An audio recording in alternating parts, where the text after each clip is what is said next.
I'm very excited to welcome, and this is a big deal, folks. It's so exciting that we've got the docs from before coming back to join us, and a lot of medical professionals joining in as well. So Dr. Corcos is here to talk today about the exercise prescription for Parkinson's disease. Anybody who's, met our staff or Charlene has heard over and over, and your neurologists have told you over and over again about the importance of exercise. Dr. Corcos obtained his PhD in motor control from the University of Oregon after obtaining his master's degree in psychology. His primary research interests are aimed at helping people with Parkinson's disease improve their quality of life, mobility, and cognition. Integrating neuroscience and expertise in conducting clinical trials, he focuses on interventions such as resistance exercise, endurance, stretching, and balance training that aim to reduce the signs and symptoms of the disease and delay the rate at which the disease progresses. Within this context, he uses exercise interventions whose dose, which means frequency, intensity, time, and type, can be precisely controlled to achieve these goals and thereby develop and integrate laboratory-based interventions that people with Parkinson's disease can employ in their local communities. Welcome, Dr. Corcos. Take it away. Before I start, I just want to check. Are you seeing my full screen or are you seeing slide presenter? I see your full screen right now. I see you. Well, that is great. So before I begin, I just was listening for a couple of minutes prior to Charlene, and Charlene told you everything you need to know. So all of you, when you're up in Alberta, listen to Charlene.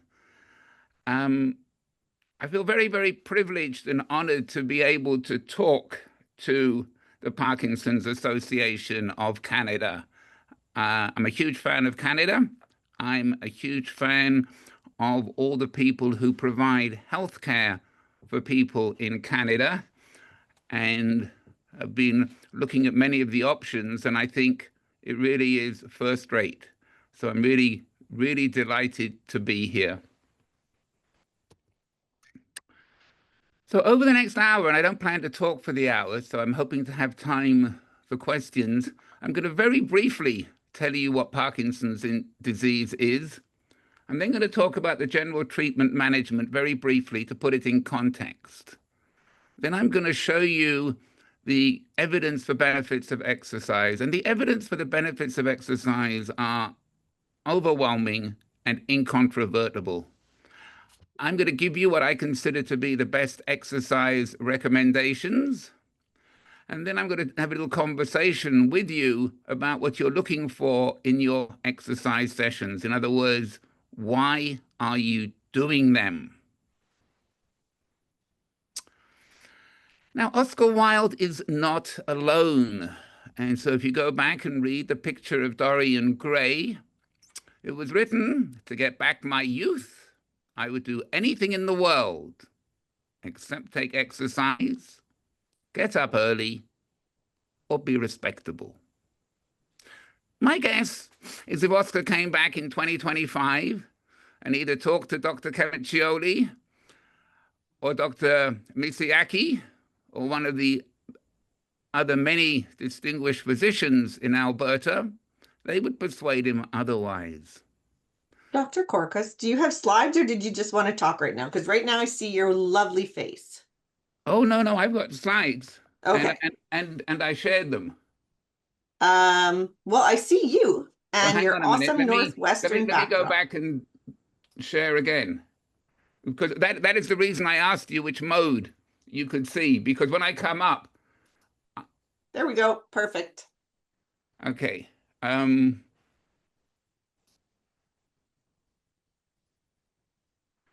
So now, are you seeing slide presenter mode? Are you seeing my full screen mode? Not your full screen mode yet. There we go. Hang on a second. Okay, so you should now be seeing a picture of Oscar Wilde. Yes. Okay. But you actually heard everything I said, is that right? Absolutely. Okay.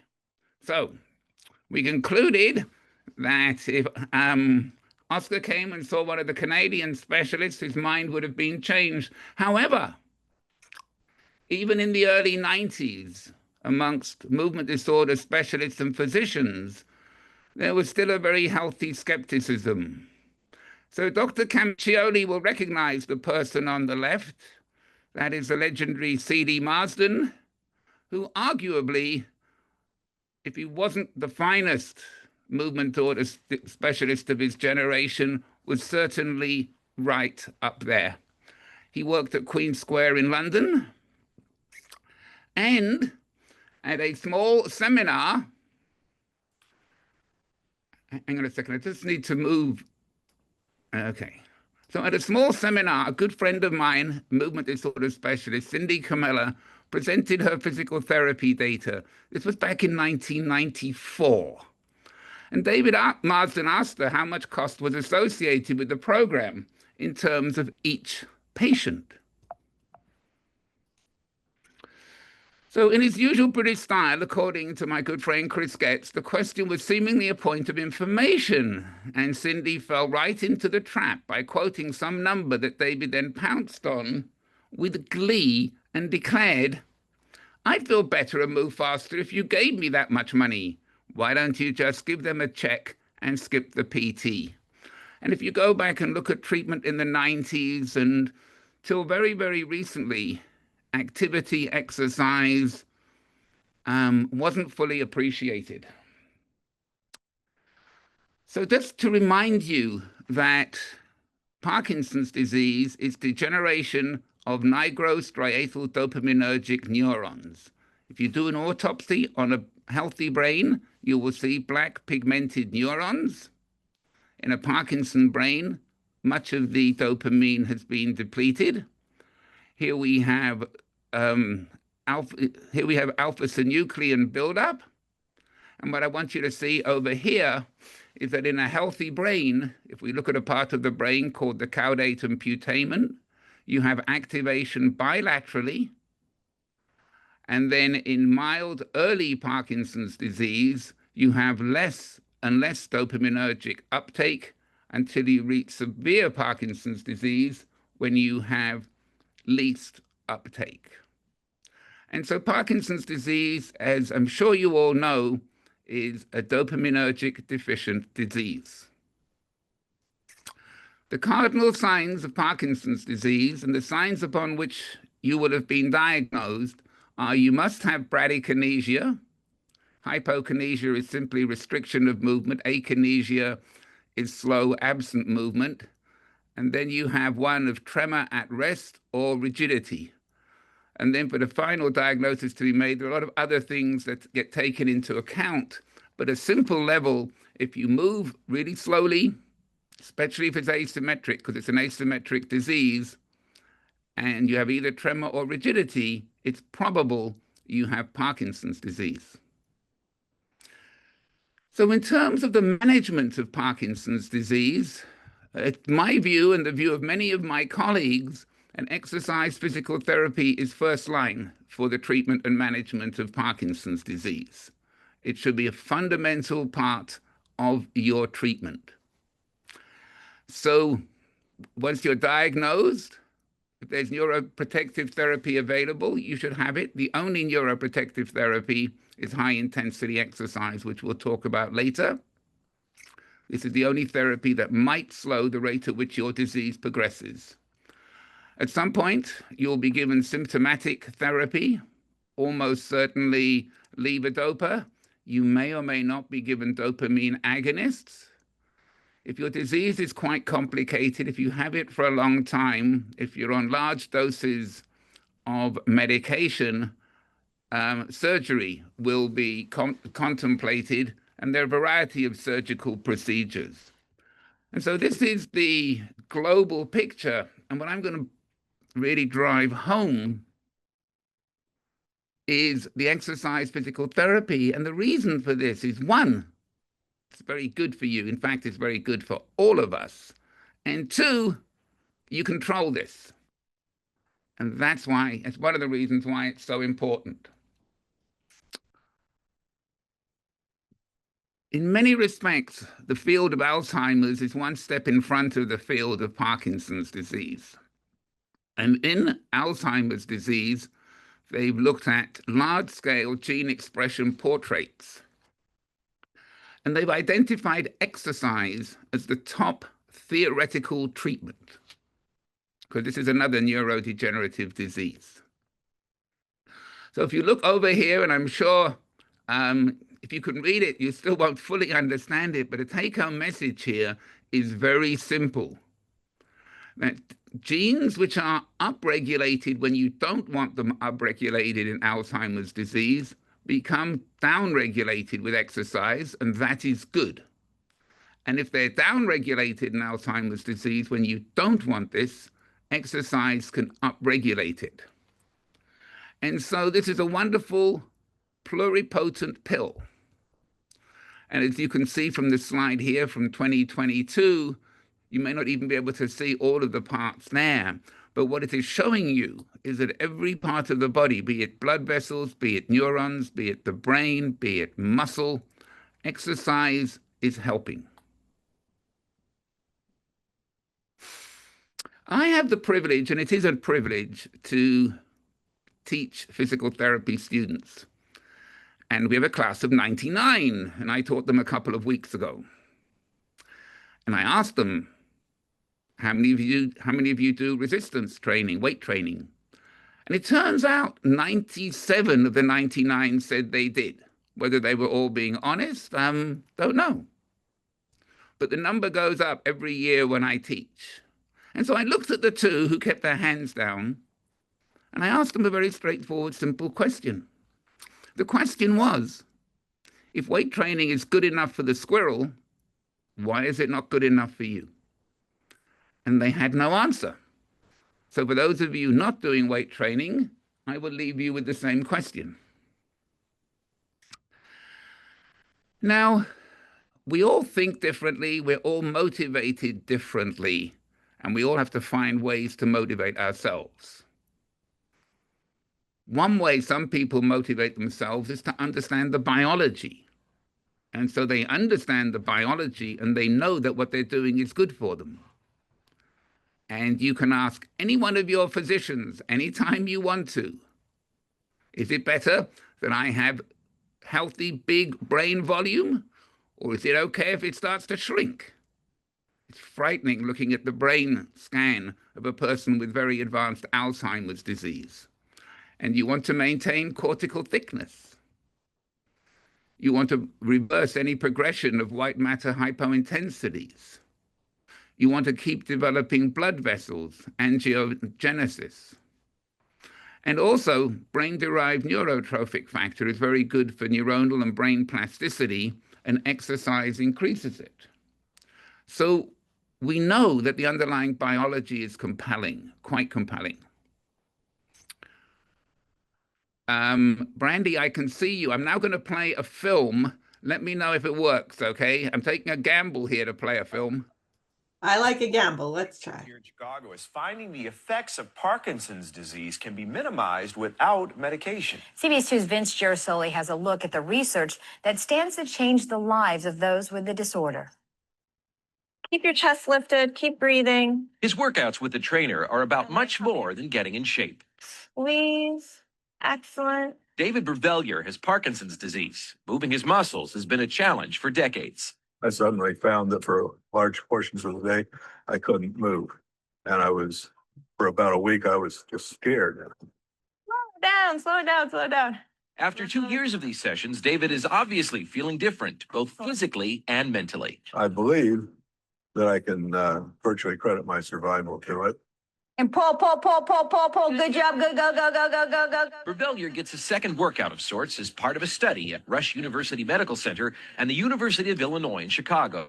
Here, researchers are gauging the impact of stretching and weight training on the muscle control of Parkinson's patients when they aren't taking medication. Initial results are promising. We're finding people when they came in couldn't even stand on one leg for 1 second, and 6 months after the exercise program are standing on their leg 20 seconds, 30 seconds, 40 seconds, some people up to a minute. Look here, while a healthy patient could push this bar with one smooth muscle movement, Parkinson's patients require a series of muscle bursts. You can see you've got multiple bursts. You got 1, 2, 3, 4. So for a healthy person, there'd be one complete burst. And in a Parkinson's patient here, you see multiple bursts. Correct. But check out the change in the graph after just 6 months of training. In this case, they only have 1, 2 bursts prior to peak velocity. That's a dramatic difference, isn't it? Oh, it's a substantial difference. This is new. I think your average neurologist, when they take care of a Parkinson patient, doesn't mention exercise. They mention drugs. Nice. They don't mention exercise. Physicians in the study say these first results indicate exercise can partially liberate patients from the drowsiness and motor complications that can be side effects of Parkinson's medication. Can I ask how old you are? 66. David knows he will never be medication-free, but he sure likes the changes in his life. The difference is between living like I'm 85 or 90 years old all the time, or having a lot of times where I feel I can get up like I'm 30 or so years old. 48 patients are taking part in this study, working out at least twice a week. Doctors say their muscle movements will never return to normal, but all are showing some signs of improvement. And Vince tells us the patients are placed in 2 groups, one that only does stretching and one that only does weight training. The complete study will be done in about 2 years. Small. So on this plot, we have time on the x-axis, 0 to 24 months. It was a 2-year study. And this is the Unified Parkinson's Disease Rating Scale. Minus here, because we subtract the score from baseline. Minus will be good. Plus means Parkinson's is progressing. It's ethically impossible to have a no exercise control group when you're doing research on people with Parkinson's disease. And so this point is taken from the literature and is to illustrate natural disease progression over 2 years. The first group did stretching, they did balance activities. It wasn't particularly intense in the same way that a resistance weight training program is. But what you'll notice is that after 6 months, the people's symptoms got noticeably better. And then they returned after 24 months to baseline, but they were still better than this group. And if you go and look at any disease, and you ask yourself, what is the biggest difference you will ever see? It's nothing against something.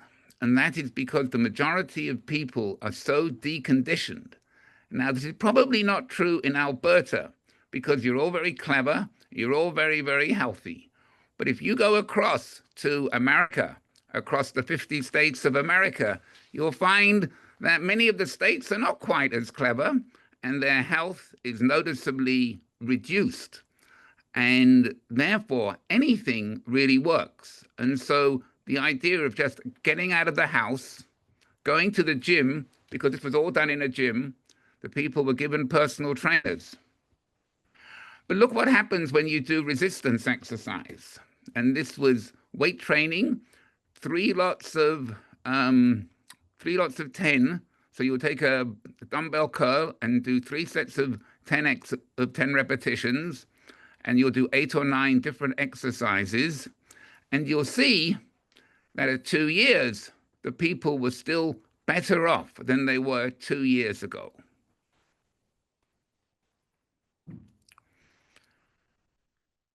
The thing that people really don't understand about resistance training is that a lot of people, especially young people, they think weight training is all about tone.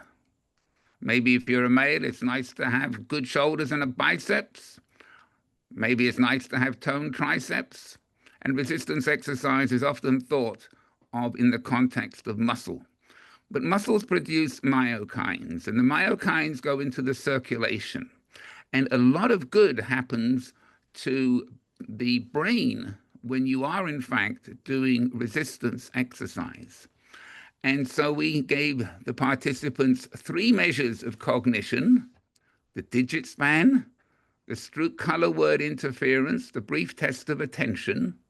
And so what we're doing is we're probing how good a person's memory is. We're probing how well they can attend.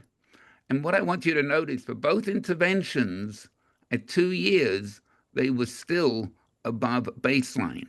So they'd either improved or they'd maintained their level of cognition.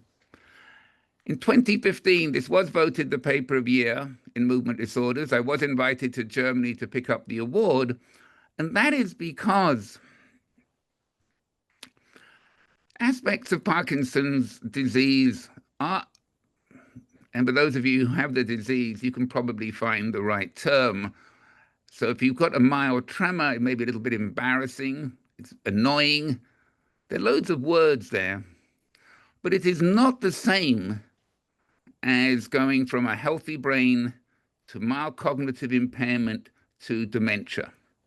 And for those of you who really do struggle to motivate yourself, it's really important to focus on the fact that exercise does a lot of good in areas that most of us are really unaware of, like cognition. If you work with a good therapist, a good physical therapist, a good exercise trainer, they may well bring in what are called instability devices. So if you look here, you have a Bosu ball, and when you push on it, your feet wiggle, and when your feet wiggle, you get afferent information coming up to the brain, and that afferent information in the brain goes to sensory motor cortex, activates motor cortex, and provides a richer stimulus than if you're just working on a stable environment. And you can see in 5 exercises, you can exercise a lot of the major muscle groups. And I just want you to focus on this group here. This is resistance training instability group. This is, and of course, all the best tests are from Canada. Let's have no doubt about that. Whether the Montreal assessment is the best, or maybe Alberta has its own, but MoCA is widely used, and a score of 26 is considered mild cognitive impairment. And these people were all scoring below. And you'll notice after their resistance training with instability, their cognitive assessment improved. And this is a big deal. And it's a big deal for many reasons, okay? So I'm just going to give you 5. As we age, and I don't believe this, okay? And I still have to tell myself periodically, I am well past the average age of onset of Parkinson's disease, so it applies to me. As we age, maintaining physical function is important. We want to be able to do today what we did 10 years ago. We definitely want to avoid frailty. Sarcopenia is muscle wasting. If you ever see the frail elderly with muscle wasting, you want to avoid frailty because it's very clear. The literature on this is not, no doubt. You become frail, the next step is death. So avoiding frailty is a big deal. It's nice to maintain one's cognition. It's nice to have optimized physiological functions. And there is clear evidence across a variety of diseases that selecting a healthy lifespan delays the time point at which we die. So those are the 5 reasons. Take a good look at them before I now give you the rationale for endurance exercise or aerobic exercise. I'm not going to read through these. You can read through them. For those of you who haven't seen some of the words before, just trust me, this works everywhere, okay? And it is just good for you. So I'm now going to talk about a study which has been quite influential. It was published in JAMA Neurology in 2018, and it's a phase 2 clinical trial. Before going on to a phase 3 clinical trial at NINDS, you need a successful phase 2. And in the phase 2, what they really want you to show is that your intervention is feasible. In other words, people can do it. Even as recently as 2018, a lot of physicians, and even now, I've even heard this from cardiologists, that people with Parkinson's disease shouldn't be exercising hard. Okay, so we first of all had to demonstrate the feasibility and safety of high intensity exercise. And then if you're going to go to a phase 3 clinical trial, you do need to show that there is some benefit of one treatment over the other. But the logic here is first of all to show that it's feasible, safe, and then does it work? And so what we showed here is over a 26-week period. The first 8 weeks, we don't look at the data because people are just ramping up. And what I want you to notice is the 60 to 65 maximum heart rate. That's what people did. And those randomized to 80 to 85, that's what they did.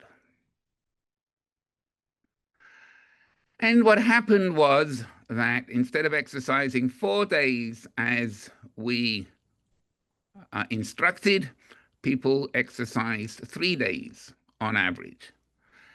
And for those of you who are in your 60s, 70s with Parkinson's, if you have grandchildren and somebody calls and wants help with the grandchildren, that will supersede your exercise program. So there are a lot of reasons why people don't get in the full 4. And so for those of you who are personal trainers, PTs, if you really want people to do 4, prescribe 5. And then they'll drop down to 4. The evidence is pretty good that 3 is enough. But don't prescribe 3 because then you may drop down to 2, and then the evidence becomes equivocal. Now, these data, here we're using the Movement Disorder Society Unified Parkinson's Disease Rating Scale. And what I want you to see here is that after 6 months, the people whose heart rate was held high virtually did not progress. Those whose heart rate was 60 to 65% when they exercised 4 times a week for 30 minutes on a treadmill progressed a little bit. And the usual care means you just do what you're doing. We didn't ask them to change. We didn't ask them to stop. You just do what you do, progress noticeably more.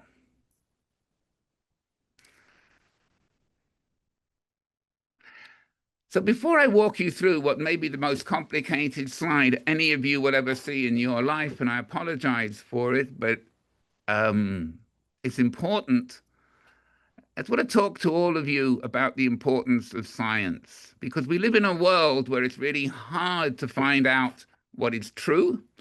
It's really hard to find out what is best for us.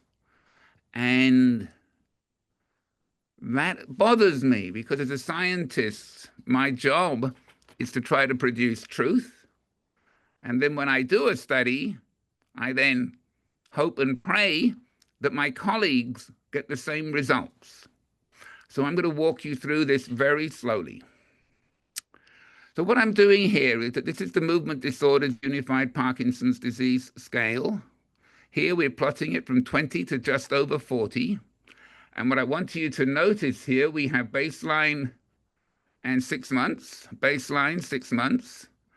This line is flat, which means the 80 to 85% group did not progress their disease. The usual care progressed. I've got wonderful colleagues in Holland who have a terrific medical care system for Parkinson's disease. The lead author was Dr. van der Kolk. Their patients had started medication. They were further on in their disease. Therefore, their score is higher. On their intervention, again, no progression. The other group, the active control, progressed. Margaret Mack in Hong Kong did a more vigorous brisk walking program, and she also made it multimodal. She had the people doing 2 things at once and other activities.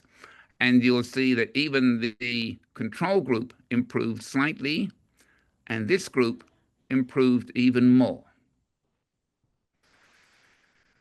And my colleagues Many of them decided to gather in Honolulu a couple of weeks ago. They all went to the Movement Disorder Society. Half of them spent time on the beach. Half of them spent time looking at stunning data. So this is my very good friend, Jay Alberts. His study actually went out a year. I'm only doing the 6 months here.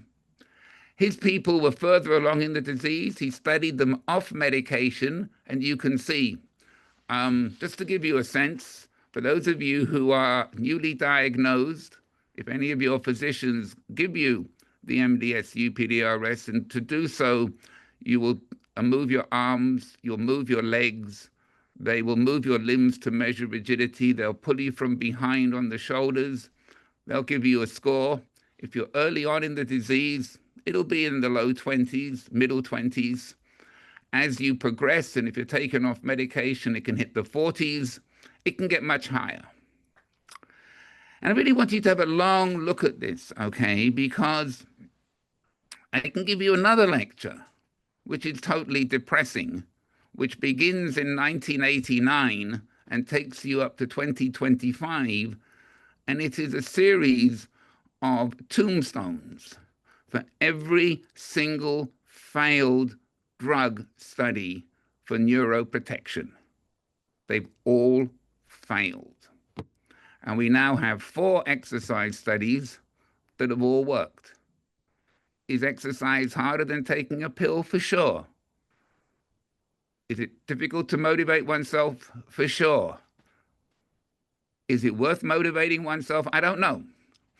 My job is to provide data. Your job is to decide whether to take advantage of it or not. Now, the question would always be asked, is this really neuroprotective? Are we doing anything to protect dopaminergic neurons? Are we doing anything to maintain the production of dopamine? Or is it just symptomatic, the same way that Cinemet is? You take Cinemet, you feel better, you move faster, it wears off, and you're back to where you were. Now, I noticed that you have a high-intensity circuit training program, which looked to me pretty impressive, and that's exactly what was done at the study which was just published recently by Delat and colleagues from Yale. They had people doing high-intensity circuit training. They kept their heart rates up. And if you look here, and this is a snapshot of substantia nigra pars compacta, at the baseline, there's little dopamine uptake. And you look here, at post-exercise, you can see the uptake is noticeably greater. This is only done on 10. There's no control group. You can pull the study apart, and one can. But you can also say we've now got 4 studies showing clear evidence. We have this study showing a biological basis. Beth Fisher in 2008 also did a study using a PET scan showing increased dopaminergic uptake. Now, the study in 2018 led to me being able to write a phase 3 clinical trial. The phase 3 clinical trial is called SPARKS-3. We have a lot of very good sites. We have a lot of very, very good sites. We only have one great site, and that great site happens to be at the University of Alberta, okay? And it is terrific. The specialists there are great, the PTs are great, the physiologists are great, the people who run that scan are all great, okay? We've had, I think, 14 people participate at the site. I'm going to show you now a video of the experience of one person in the study. I don't think he's unique, but my friends in Canada, if they say, no, all of our patients that just don't respond like him, then they should chime in after they've actually seen this, at least Richard has. It's been a blessing to join this program. It seems like the progression of the disease has slowed up. I noticed my hand had tremors, my left hand, and then I went to the doctor and they diagnosed me with Parkinson's. When I first heard it, because my mother had Parkinson's for years, I was kind of depressed for a couple of days, a couple of hours, and then figure I'm going to live with this. I got to deal with this.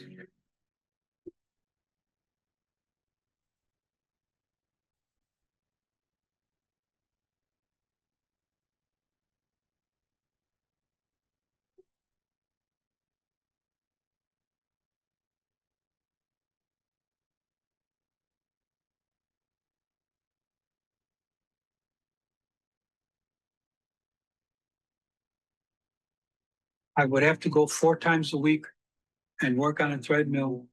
I was a firefighter for 38.5 years. And when you retire, you tend to have heart disease due to toxic smoke. People worry about overworking your heart. So I was worried about that. But I felt greatly supported. I'd never been on a treadmill. The first time with treadmill was when I came here. It's a job you love. You go every day. You do it for free if you had to. You help people. You make people's lives better. One of the occupational diseases that a lot of firemen get is they say you can get Parkinson's.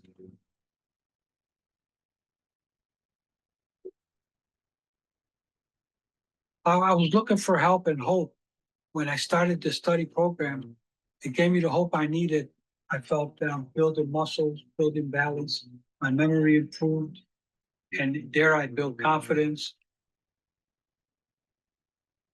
And it motivated me to go on with life, be out there in the public more, spend time with my grandchildren. Oh yeah, Papa, you ready?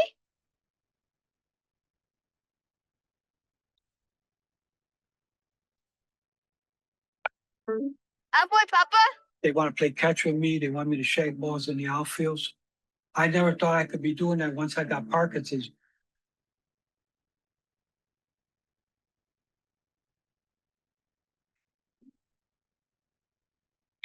I wish they had more programs like this all over the city for people to go to, because what I see my mother go through, I thought I was doomed almost to just lay down and let this disease take over you. She basically did nothing. A few exercises, there was none available like these programs like Sparks. I'd spend more time trying to help myself. Get out and exercise, even if you don't get in a study, and be out there. Don't be shy if you got tremors. Spend time with your family and friends. Life's too short to not be out there. Then don't be shy. A lot of people have Parkinson's. Thank you, Papa. Love you.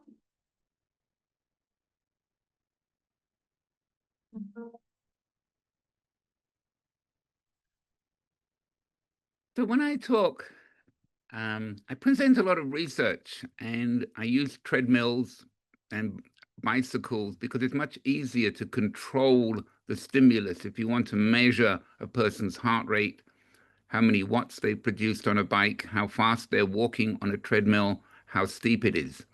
But I don't want any of you to think that I'm not a fan of all other forms of exercise and activity. I am. So I think my good friends in Holland have it exactly right when the number of bicycles far exceeds the number of people. I think any country where the number of bicycles is about 3 to 1 is doing it about right. I love aquarobics. I love aquarobics for a very simple reason. If you fall, what's the worst that can happen? You get wet hair. This is noticeably better to have wet hair than a hip fracture. There are people who love Move Big, and I'm a fan of Move Big.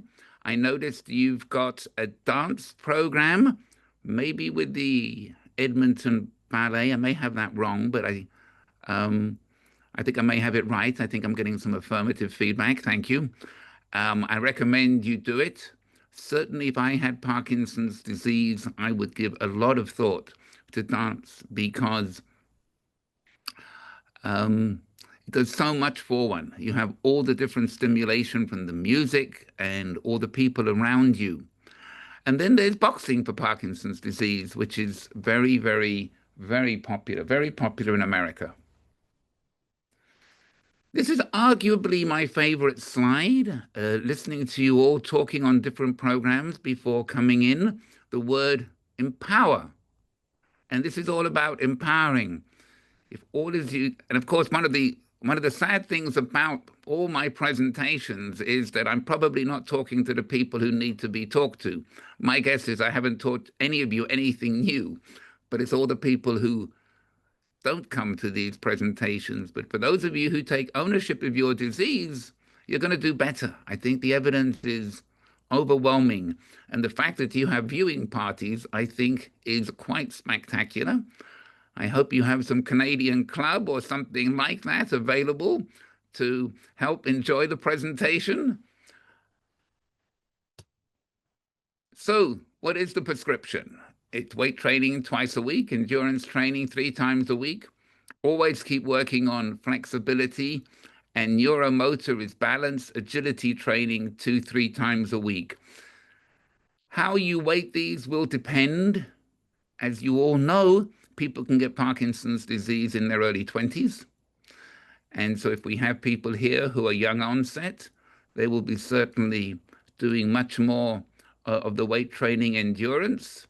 If you're perhaps in your 80s and your real problem is balance, you may weight things slightly different. I think you have a wonderful program called Sit and Stand. When my father was alive, I kept talking to him all the time that once you lose the ability to go from sit to stand, your independence takes a noticeable step backwards.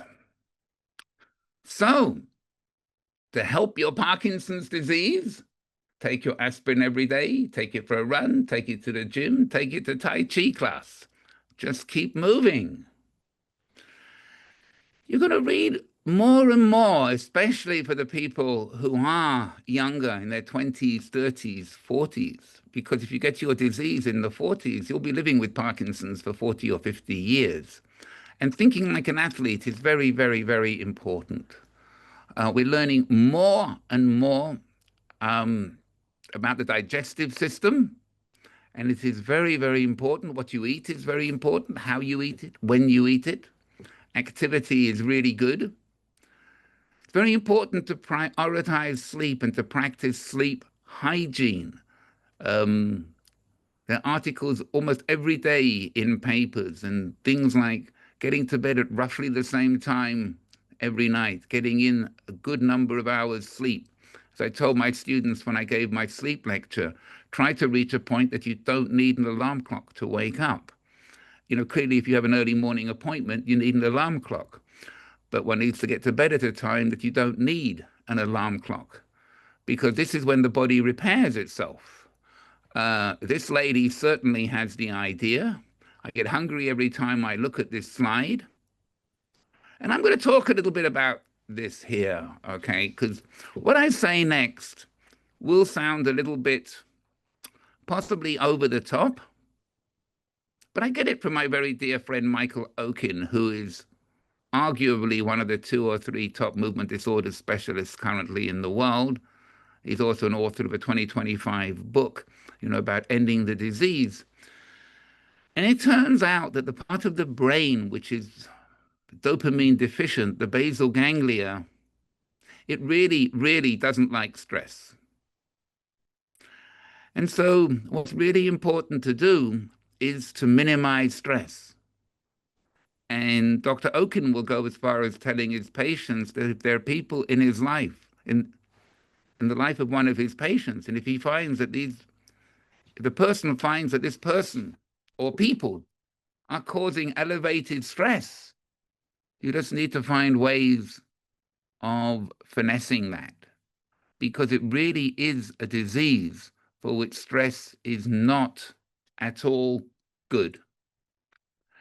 This is a paper, you can find it. I'm quite sure that Brandy and others will be able to put it on, or if not, they can email me and then they can send it out to all of you. I'm very fortunate. I'm working with 3 terrific young movement disorder specialists because the idea, one of the things we do in Sparks 3 is unabashedly to train the next generation of neurologists. Dr. Lamotte is an absolute expert in orthostatic hypotension, which is a problem. Dr. Luther is an absolute expert in biomarkers, blood and cerebrospinal fluid derived. And Dr. Kathleen McKee is setting up a practice for Parkinson's disease, which will be terrific for people in Salt Lake City. If any of you ever in Salt Lake City next year or the year after, send me an email and you should come and look at the program. It's going to be one of a kind, but the idea will be to generalize it. Here, we're going to create a real home for people with Parkinson's disease. And so the physician will be able to provide you with much of the help that the person needs. So the next generation of movement disorder specialists are going to be quite terrific. Now, this is the challenge, okay? How to get people to exercise? Well, physical therapy is terrific. Personal trainers are great. They're expensive.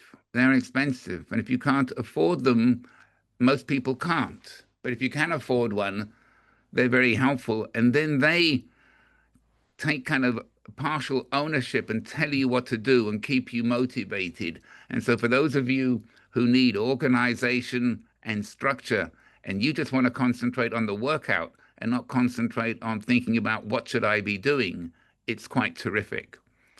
Group training is great because it's a social experience. In the past, I've done research in which we train caregivers to administer basic exercise interventions to people. So these would be people who are at home and much further on in a disease or really struggling to move. And so we can train caregivers because there are many ways to get activity to people. Dyad training. Some people love training with a partner. Other people think this is the perfect time to do something without their spouse. So we're all different.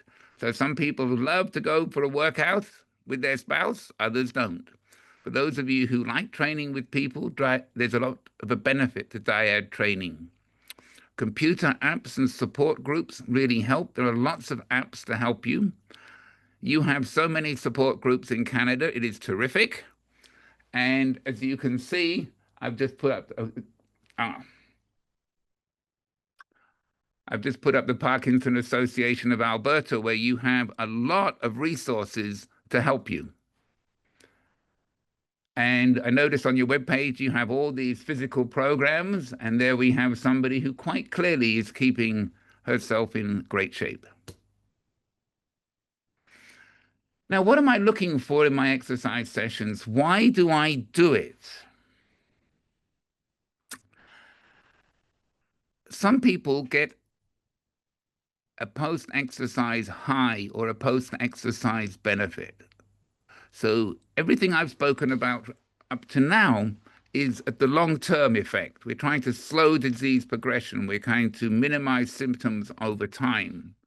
But I have more than one colleague who, if she doesn't get her workout in the morning, will claim that her performance for the rest of the day is less focused and less good. So some people get an acute benefit of exercise. They just feel better. There's a generalized adrenergic effect. Not everybody has that. I know people who just don't get that certain benefit acutely. But remember, there's also the chronic part. So the chronic effects of exercise are quite clear on the brain. They're quite clear on the bone, okay? I'm not quite sure what percentage of people with Parkinson's disease have osteoporosis, but it's high. And of course, if you have osteoporosis and you fall, the probability of a fracture increases. And I can tell you, because my good friend who has Parkinson's disease fell, and he lost mobility for 4 to 5 months and really, really struggled to get it back. So think about your bone. It's good for muscle. It's good for the cardiorespiratory system. It's very, very good for the immune system. There's no question Parkinson's disease affects the immune system. There's no question people with Parkinson's disease have inflammation. There's no question that people's C-reactive protein is elevated in some people with Parkinson's disease. And there's no question that exercise can reduce it. So we know for certain that the sign and symptom effects in Parkinson's disease are reduced. And I've shown you 4 studies that suggest it may slow disease progression.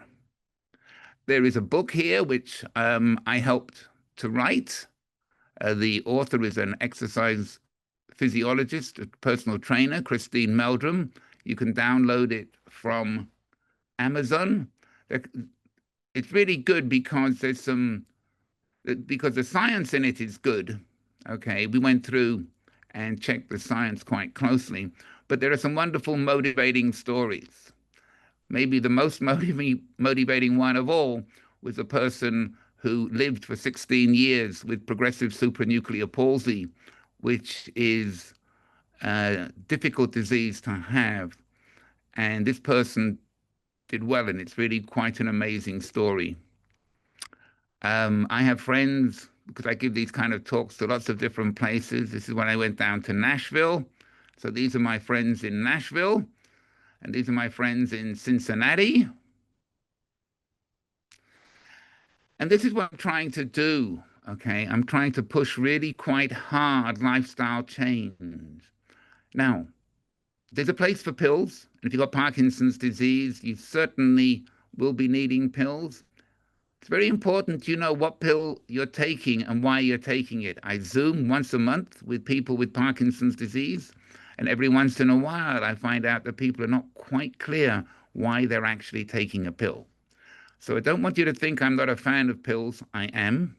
You need to take the right pills in the right dose at the right time for the right reason.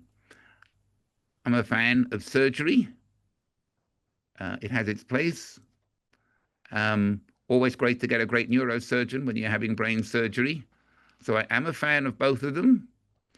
But what I'm a real fan of is coupling it with lifestyle. And really, in the perfect world, we would have lifestyle on the other side of the panel, and you lead with lifestyle, and you do pills and surgery to the extent that lifestyle doesn't manage it. So that's exactly what I do in my own life. I have hypertension. I've tried everything I can without pills. And eventually my clever cardiologist just browbeat me into doing something about it. But it starts with lifestyle change.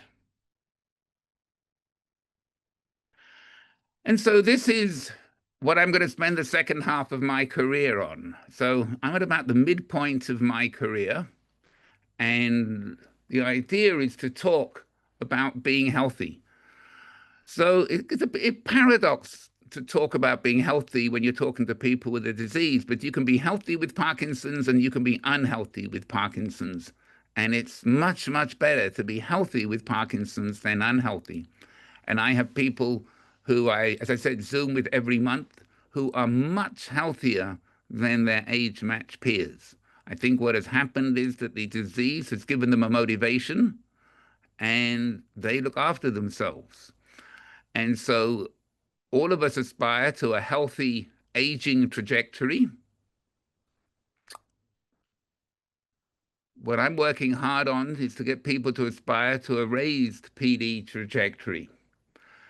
If you go to many parts of the world where people are not given the same kind of advice and information that they can get in Canada, you'll find people can go downhill quite fast, quite fast. I want to leave you with a very hopeful message that it's not necessary. And there is much we can do to keep our trajectory elevated. I was in Boston in May. I was in the gym at 6 o'clock in the morning, and I ran into my good friend Bastian Bloom. I'm sure many of you have heard of him. Both of us practice what we preach. I will tell you that this picture, I did cheat. So Baz picked up a 30 pound dumbbell. I bent down, tried desperately hard, picked up the 51, and just could hold it there for 1 second for the picture. But both of us do practice what we preach. Thank you very much for your attention. I can take questions for as long as you have energy to ask them. I've got lots. Okay. Where to begin? There's all sorts. So one of the questions is, does timing of medication when one is on it play an important part in the quality of a workout? I think the answer is yes. Absolutely. Absolutely. And so the three junior well, they're not junior anymore. The three movement disorder specialists I work with certainly talk to their patients about that.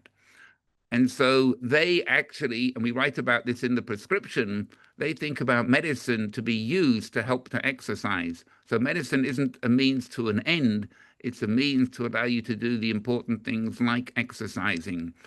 And so if you need to take an extra pill before exercising, absolutely do it.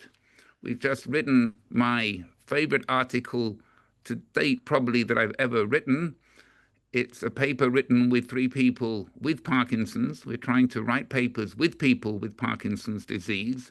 And it's a paper about getting rid of running-induced dystonia. So we're trying to get rid of rid. And in that, you will find that we give many examples how to help people, one of which is to take a little either extra dopamine or some dopamine at some point during the activity, especially if you're running for a long time. Because if you become dopamine deficient, it may, in some people, induce dystonia.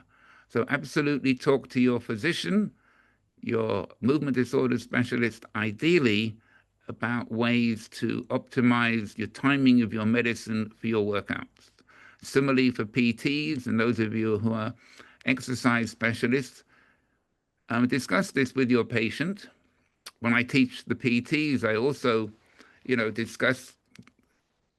I can tell you, I'm a different person throughout the course of the day. I have times when I'm really quite energized and I can really do workouts, and I have times where the couch is a much better place for me.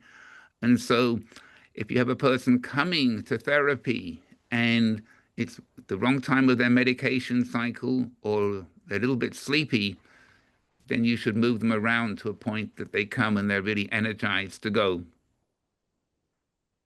Awesome. So we've got a few folks in the chat and in our viewing parties that are like, what happens if you're at that stage where you maybe need to do seated exercise, or you have a walker and you can't get the same kind of high intensity from like a HIIT class or a boxing class, or that your peers who are earlier in their diagnosis? The important thing is to do what you can. And by the way, if you get online and there's a group in Texas, or Brandy, if you contact me, I can put you in contact with people. Sure. You can do seated exercise and get quite a workout. Okay, so the idea that you can't get a good workout with seated exercise, at the end of the day, one can't get one's heart rate up. One can't get one's heart rate up. And I think that one can do very well. One just has to realize probably one's not slowing one's progression too much. But when, again, it depends. And this is why it's hard talking to a lot of people. When you talk to a 40-year-old and you're talking to an 85-year-old, the kind of needs, the important things. But there are people who do wonderfully intense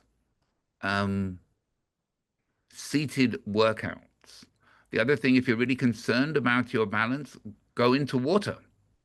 You can get your heart rate up in water, and the likelihood of a damaging fall is really quite low. This one says, I'm cold all the time, even when working out. I also do not sweat, even when working out. Is this Parkinson's? And does this mean I'm not getting the benefits of exercise if I'm not sweating? Maybe Richard Camiccioli would like to take that one, because, I mean... Christina, can you add Dr. Camiccioli to the mix here? mean, as a spotlight? to answer very briefly, I think one always gets the benefit of exercising, okay? And so I would not assume I don't sweat, therefore I don't get the benefit. But I'll let Richard answer because something goes to my mind, which I'll ask him about after you've answered, Richard. Yeah, so my answer would have been the same, is that it's really about heart rate and resistance, and the sweat shouldn't be a worry. I mean, sweat is kind of an indicator that your heart rate's up. Everyone sweats differently. There are some changes in what we call the autonomic system that is reflected in gastrointestinal change, blood pressure change, and probably alterations in sweating. And actually people as their levodopa is wearing off can have sometimes excessive sweating, and fixing the dopamine levels or giving consistent dosing. So I would say exactly what you're saying. Make sure it's Parkinson's. It's always something that actually you kind of mentioned, but we always reevaluate the diagnosis every time we see a person. Is it still Parkinson's disease? Because some people may develop other features. So you gave the good example of somebody with progressive supranuclear palsy who did really well over 16 years.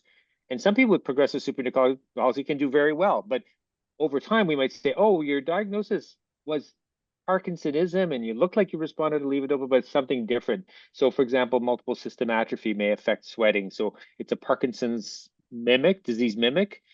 Still, but I would argue that the exercise is still good for all of the above. It's good to have a precise diagnosis because then we know the precise therapy, but the exercise therapy can work generally. So I wouldn't sweat the lack of sweating, not to make fun of it, but it's really important to still keep exercising. I don't know. Yeah, your question, I'm happy to answer it if you have a. Well, you went exactly where I was going to go, but so everybody should know. So I'm a PhD. I'm not a physician, okay? But I would have, had Richard not been here, I would have faked being a movement disorder specialist and let the person know they should double check their diagnosis, because nearly every single person I've ever spoken to with Parkinson's, their problem is the opposite. It is profuse sweating. It's the exact opposite. So the lack of sweating, I would check with your own physician. And Richard and I agree on that, even though I'm not a physician. So another one is more of a practical kind of question here, is if you're not really great at checking your own pulse, are there other ways to tell if you're hitting your target heart rate? There are lots of ways. And so the most important thing, I think, for all of us is know thyself, okay? You will find that people have developed scales, one of which is called the RPE, rate of perceived exertion.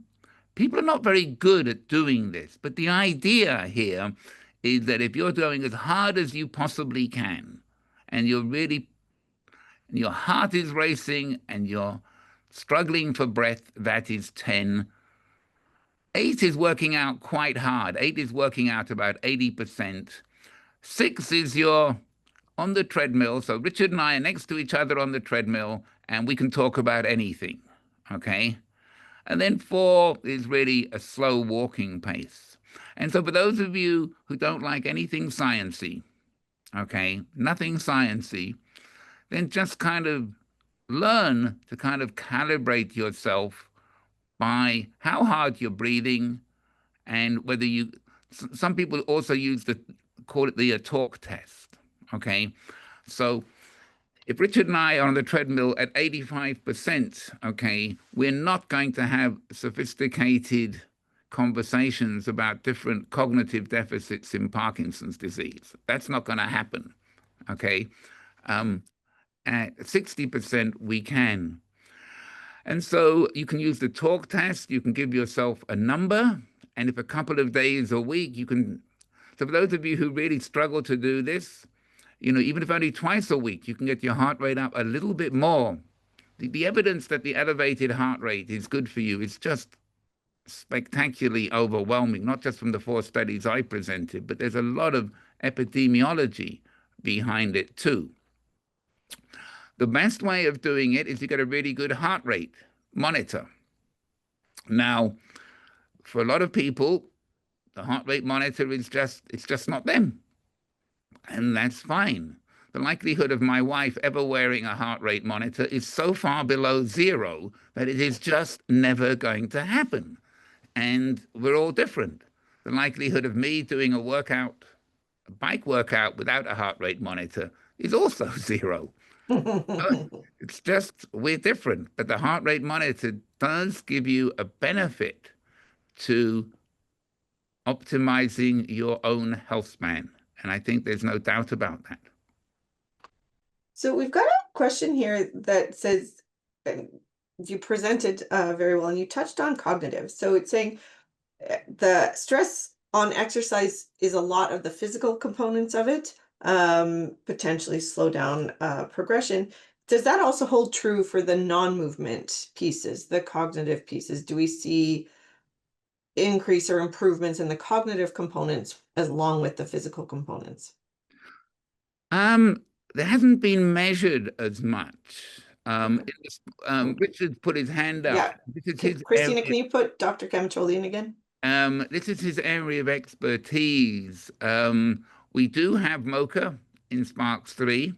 So we have it at baseline 6, 12, 18, and 24 months.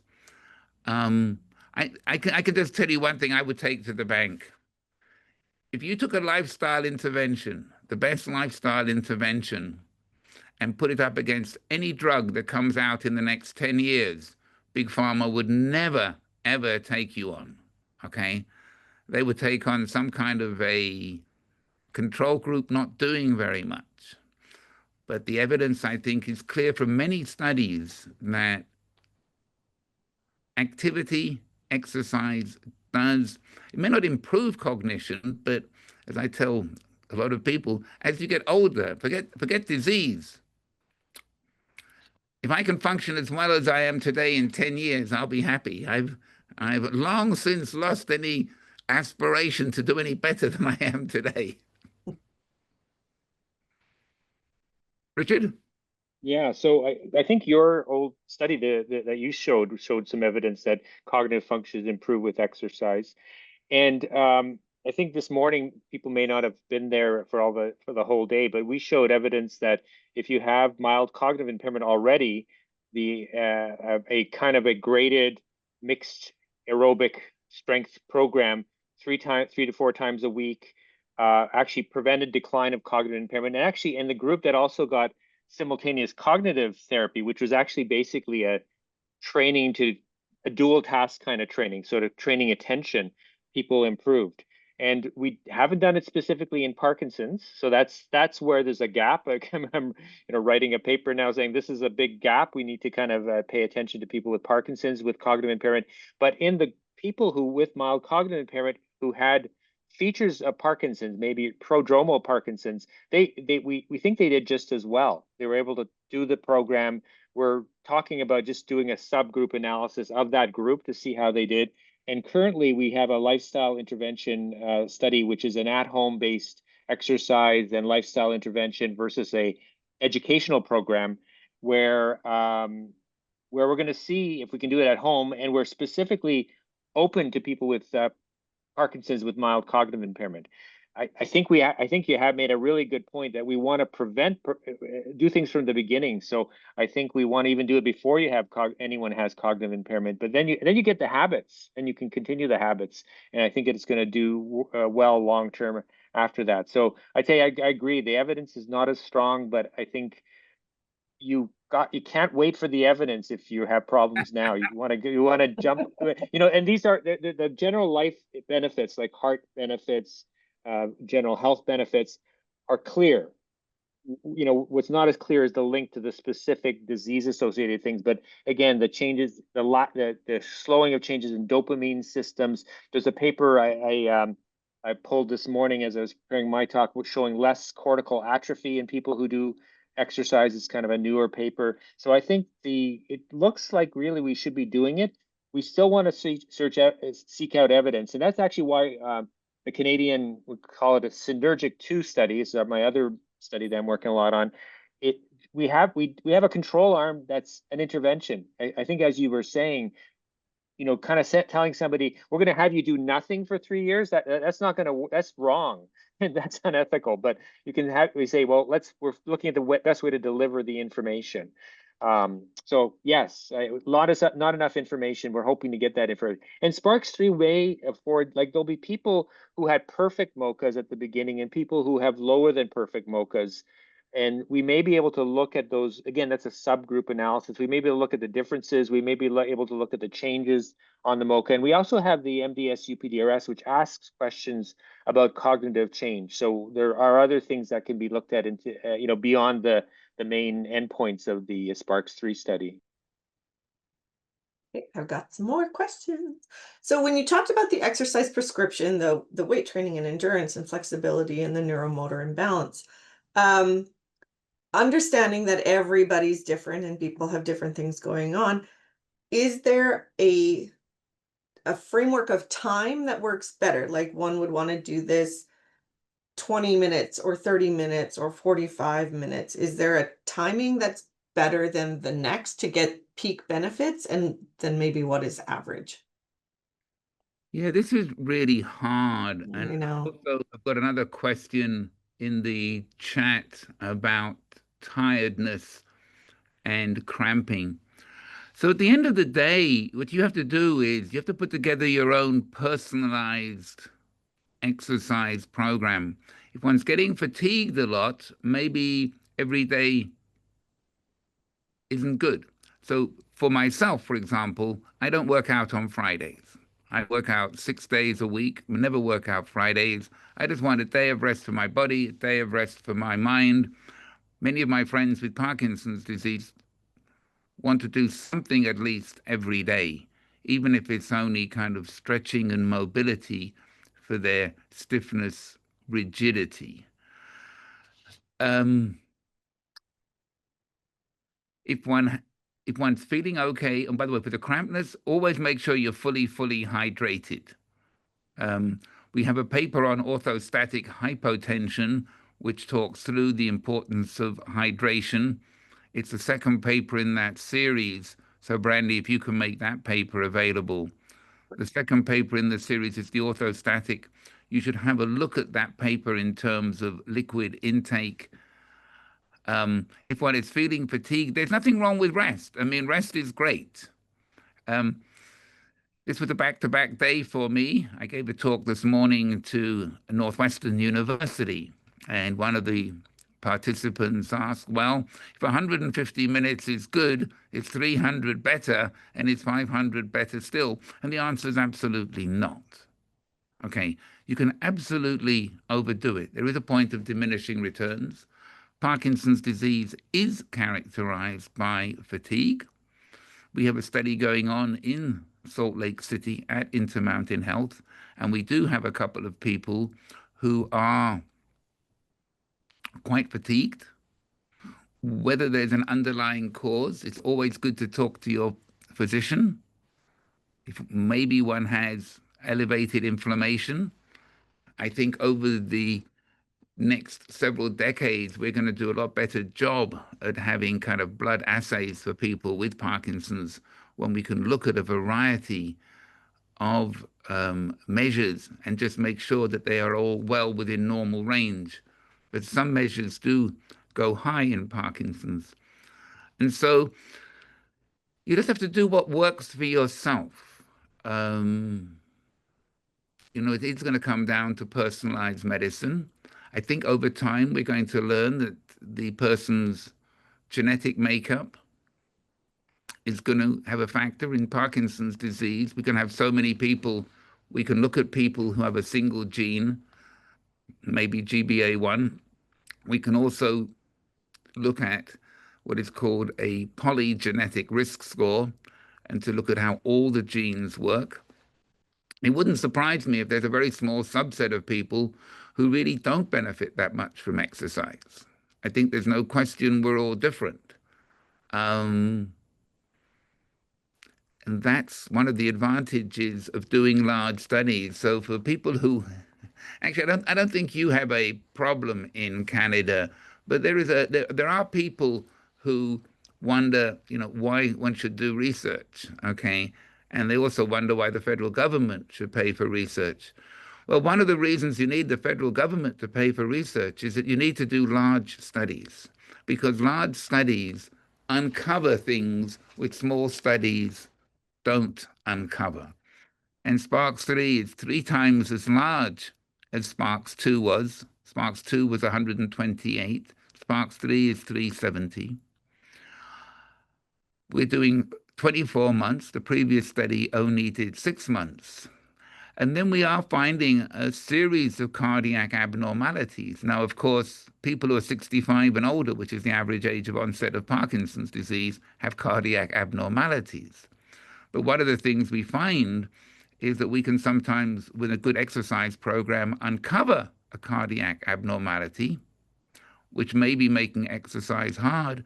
And by uncovering it early, then the cardiologist can then do the appropriate workout, especially if it's a blocked vessel or something. And so, but we're all different. If it's not quite working for you, check with your physician. If it's still not working, you're welcome to send me an email. So the next one, I'm going to combine kind of two. So out of all those things that you listed in the exercise prescription, is any one more important or have more value than the other? And then is it important to sustain that elevated heart rate to the 80% for the entire workout to see benefits? Okay, well, the first question is, it's all important, okay? Some people just want to find, if you like, the minimum that they can do. And I understand that. By the way, I understand that, okay? Because there are people who are retired and really have no reason not to do it. It's just a motivation thing. I'm quite sure Dr. Camiccioli has had mothers with Parkinson's disease who've got youngish kids. So now you really have a time problem, okay? And in fact, for everybody, exercise should be the most important thing you do. It should be number one in your priority list, because everything else follows from being fit and as healthy and keeping your health span. So if your health span is relatively high, everything else follows. But I've been around a long time, and I also realize that sometimes there's just not enough hours in the day and something has to go. If really you're really shortchanged, my good friend Baz Bloom talks about exercise snacking, okay? And so if you can get a 5-minute walk every hour, anytime there are steps, you take the steps as opposed to taking the elevator, and you just kind of build in a more active day. I think that is wise.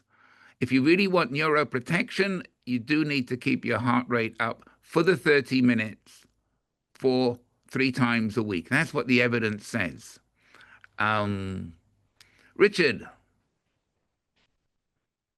Richard likes snacking, Yeah. by the way. That's the reason he wants to talk. No.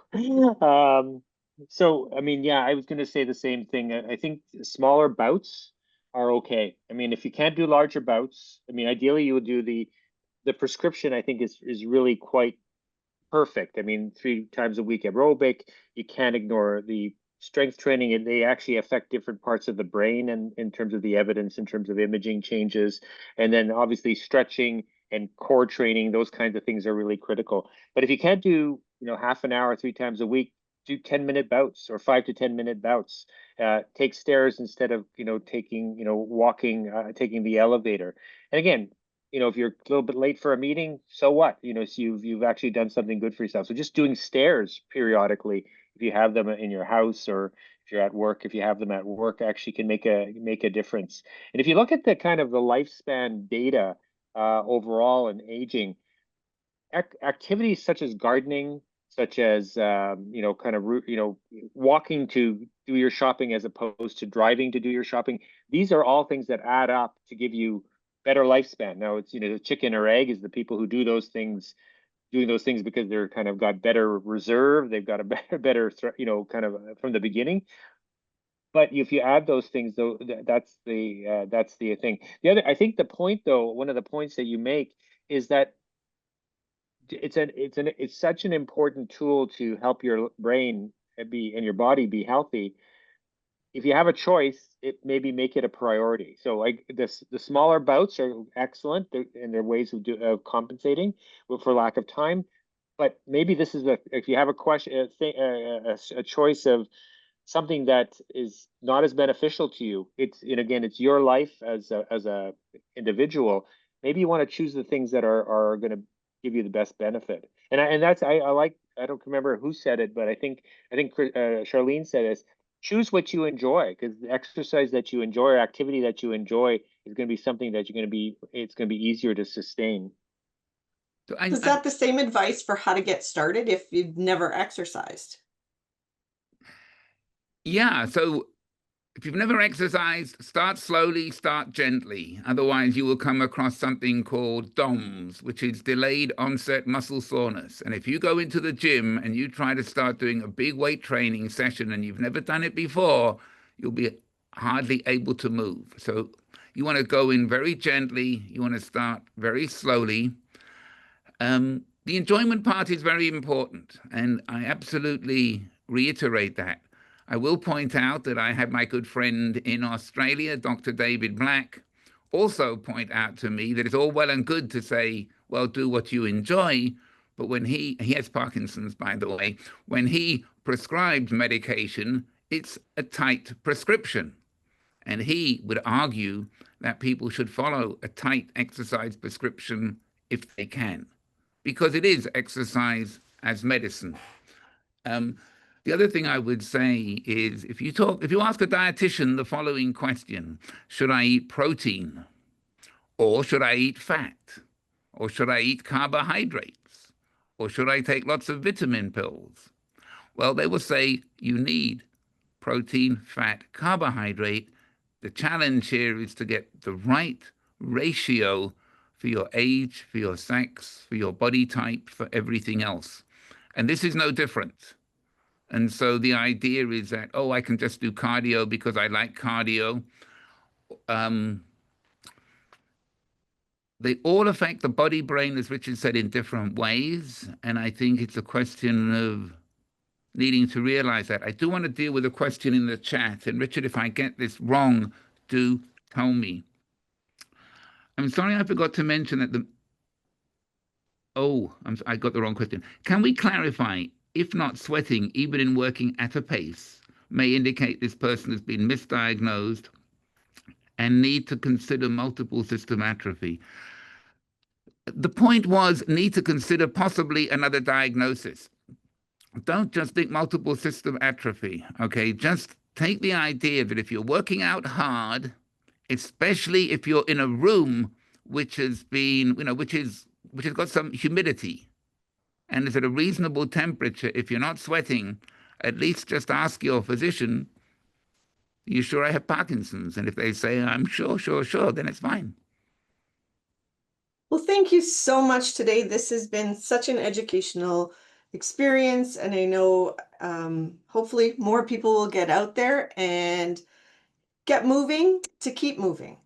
So thank you so much, Dr. Corcos, and we really appreciate it. Oh, I do too. It's an absolute privilege to talk to Canada.